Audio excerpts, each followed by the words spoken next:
I'm willing to put my ass out there that this is the one we've been waiting for. This is the one. What is the what kind of value do you have on the over these days? Over 8.5. By the way, the latest power rankings have the Bears at 16. That's the second time I've seen them right in the middle of the pack. The juice is pretty leveled out right now, minus 110 both sides. Okay, that's fair. That's fair value. And 16 is close to being a playoff team, depending on where the NFC is. But if you're usually in the top 14, like 7 and 7 playoff teams in each conference. Mm-hmm. Can I show you this too? So they have the alternate win totals for the Bears as well. For 10.5, it's plus 300. I think you're better off betting Ben Johnson to win Coach of the Year at 6-1 than the Bears to win 11 games at 3-1. That's fair. I did not. I still haven't bet the over, and I won't. You're going to tempt me all off season. Okay. You'll get there. Yeah. I think. You think I will? I No think doubt. you'll get there. Yeah. No doubt. No question. The one thing I'm willing to do now, I'm going to lock it in. I'm going to lock this in. I think I know where you're going. He's the one. Ben Johnson is the one. I haven't seen a game. I was tempted to do this last week when we brought it up. Like, are you willing to say it? And what fun is it to say wait and see? He's got the playbook that we knew. He was the guy we wanted. He brought with him a great staff. He's showing us that he's got, like, front of the room stuff, and he's holding them accountable. If this doesn't work, nothing else will. It's over then. Just fold it up. I am locking it in. Well, that's not even factoring in your love affair with the quarterback. Yes, and hopefully this will be something that lasts a long time. But I think, and I don't care, I'm going to put myself out there, bookmark it, put this down into the computer, Jack, throw it in my face at the end of 1 year, Pfizer guy all over again. Lock me in on Ben Johnson is the one. Why not make a little money along the way as well and bet the Because over? I still don't believe in the team and the talent. How about this? Would you bet him Coach of the Year at 6-1? Who's the favorite? He's not winning. Time out. He's not winning Coach of the Year if this team isn't above 500. I know, Yes, but that's right. So then you might as well parlay that with, if you bet Coach of the Year, don't you have to parlay an over bet in there too? Because you're not winning like Waddle just said. Isn't this kind of just getting better odds than what the over is? But I think you have to do both then, and then you're getting outstanding odds because, like Waddle said, you're certainly probably not even getting Coach of the Year votes if you're 9 and 8, and that's the over. I can't control what they're going to do in New England. Like you have no control over that. Like how New England plays is up to them. So Vrabel is like it's. I think I heard Shay say this. It's Pete Carroll. It's Vrabel. It's Ben Johnson. It's all the new coaches going to bad teams. Right, Yeah. because like Sean McDermott isn't going to win Coach of the Year if the Bills win 12 games. He's just not. Like this is what historically last year, it was Kevin O'Connell because they won 14 games with Sam Darnold. So if you're going to bet Coach of the Year, you might as well bet the over because you're not going to win Coach of the Year with an under 500 team. Yes. But this is giving you longer or better odds than betting the over. But that's why you put them together. Right. You probably can't parlay them. You can't? I would guess Or you at least can't. bet both then. You bet both. You're definitely going to have a play on the over before this gets. I'm not. That I won't. That I won't. But I've, like Jesse says, what's the I've value? seen enough. I've seen enough. I'm willing to put my ass out there that this is the one we've been waiting for. This is the one. What is the what kind of value do you have on the over these days? Over 8.5. By the way, the latest power rankings have the Bears at 16. That's the second time I've seen them right in the middle of the pack. The juice is pretty leveled out right now, minus 110 both sides. Okay, that's fair. That's fair value. And 16 is close to being a playoff team, depending on where the NFC is. But if you're usually in the top 14, like 7 and 7 playoff teams in each conference. Mm-hmm. Can I show you this too? So they have the alternate win totals for the Bears as well. For 10.5, it's plus 300.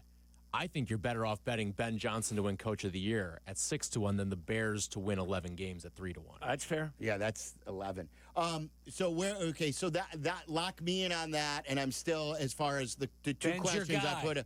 I put out there, like, what are you willing to say right now before you've seen a game that you know for sure about the Bears, and I'm putting myself on a limb with that, and then you know where I stand on even more so than edge, I'm concerned about left tackle. I don't believe that just improving the interior helps left tackle if he's not the right one.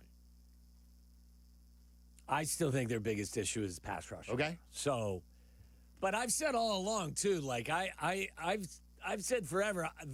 I have more confidence in the coach who's never done this as a head coach than I do as the quarterback right now.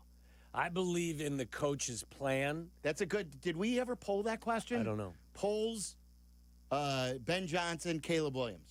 Oh, I'm Who going do you with have the Ben. most confidence in? Ben has, at this level, had the most success in his role. He's only been a coordinator, and he's coordinated 3 of the top 5 offenses in football the last year. And not as a head coach, but as a coordinator, yes. He's never had the head coaching role, so maybe he'll be fantastic at it, head coach. All right, so what is the one that are you going? That they are going to be a significantly better coach team across the board this year than they have been the last several years. Ben Johnson, Eric Bieniemy, Dennis Allen, their receivers coach, all of these guys, they're going to be a much better coach team this year than they have been in years. Jack, what do you got? I know that there's really no excuses for the offense this year because they have all the weapons that they should need. The offensive line should be improved. I still have questions at left tackle like you guys do.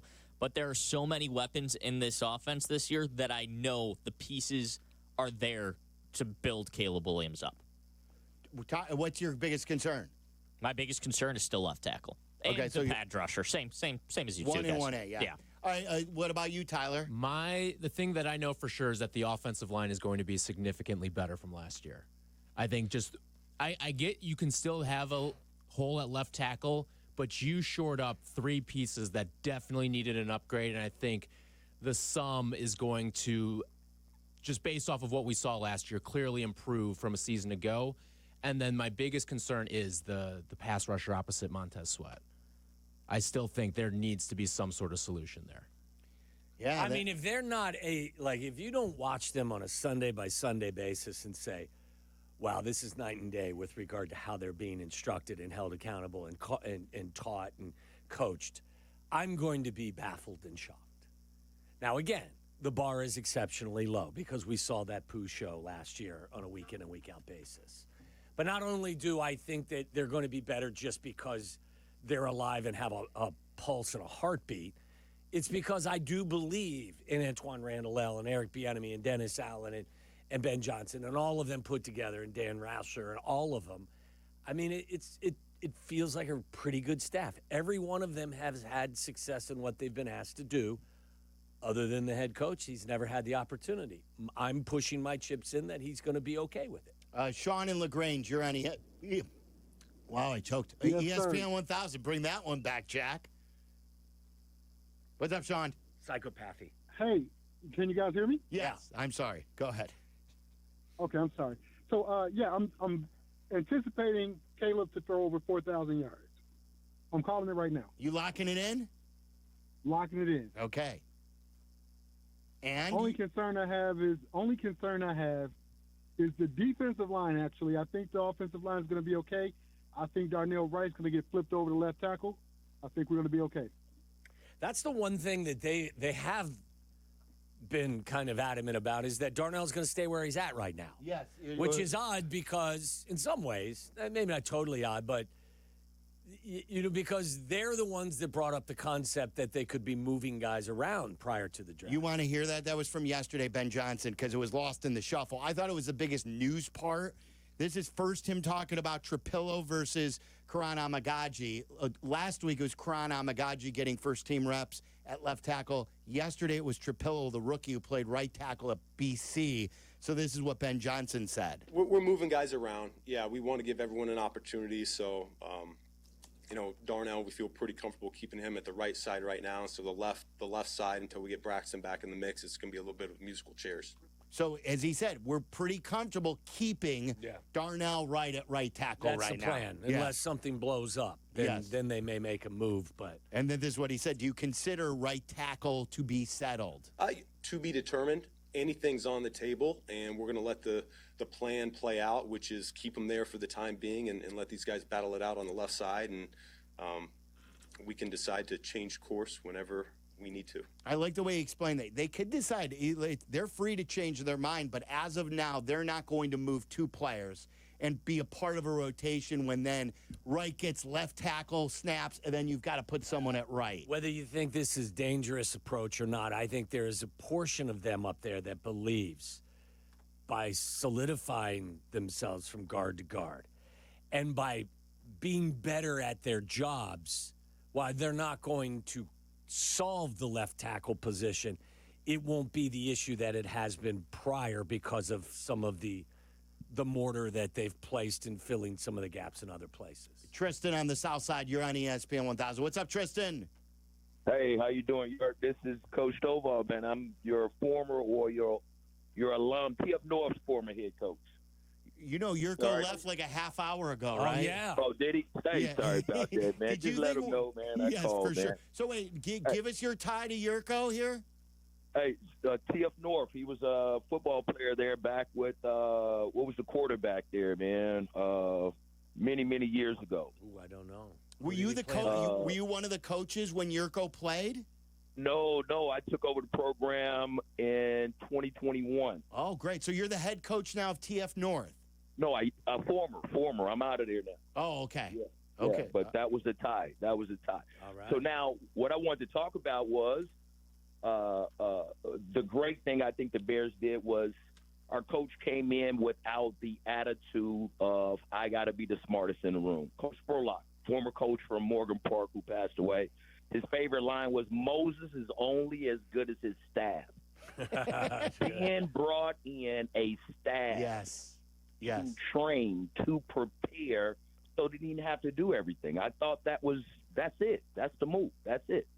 You're absolutely right, Tristan. And it's what the last coach was scared of. The last coach, Absolutely. when he had a chance to improve at OC, he felt threatened by the better candidates because they could take over for him. And Come on. yeah, that's terrible. Yes. It's all about the development, right? So these young people have lost a year of development because he was afraid of losing his opportunity. It's crazy. Tristan, good stuff. Thank you. Thanks, Tristan. This is Let's Talk About It, and it's all brought to you by my guys over at BetterHelp. They've got thousands of therapists to match you with someone who can help, whether it's just dealing with day-to-day anxiety or stress, or if you're getting over the grieving process. Check them out, betterhelp.com. And mental health is health. Visit betterhelp.com/timeout. You'll get 10% off your first month of therapy. Let me go to Adam in Boston. You're on ESPN 1000. What's up, Adam? Hey, guys. How you doing? We're great. All right. Well, the thing I'm most excited about is probably for the preseason because they have an opportunity on the goal line to put Kramer and Newman in the backfield. And I think you fake it to Kramer, and then you give it to Newman, and when he scores, I want Joniak to say, hello, Newman. Oh, that's great. That's fantastic. And I saw this thing online the other day of Poles and Cunningham during the draft. And Ian Cunningham, when they're about to draft him, is going, hello, Newman. And Poles keeps getting it wrong. He keeps going, hi, Newman. Oh, really? So they, I still haven't seen that. Keep wanting to go back there. So I'll look at that at the break. That's great. Yeah. But the thing I'm a little concerned with, I saw a press conference of Montez Sweat yesterday, and he didn't seem super excited or motivated. He called Dennis Allen complicated. And it's almost like he was trying not to say something bad about him. And you need Montez Sweat pretty in, and I don't know if he's bought in. I raised an eyebrow on that statement, too. I didn't want to look too far into it. Maybe, Jack, you can pull that. But I think then my first blush was like, oh, did he just say that? But I think he was saying his defense is complicated. And, he's just trying to learn it. I wouldn't make any rash judgments about Montez's excitement level based on how he presents himself That's at sort the of podium. how he is, yeah. Yes, he's a very low blood pressure type. I think the fact that he's in attendance says a lot. Yeah. I think, though, if we ranked guys who has the most pressure on them this year, I think he's up there, top 3. Yeah, he's It's got to Caleb. deliver. Would you say DJ? And then Montez? I would say Montez has got even more pressure than DJ. Really? I would. Okay. Yeah.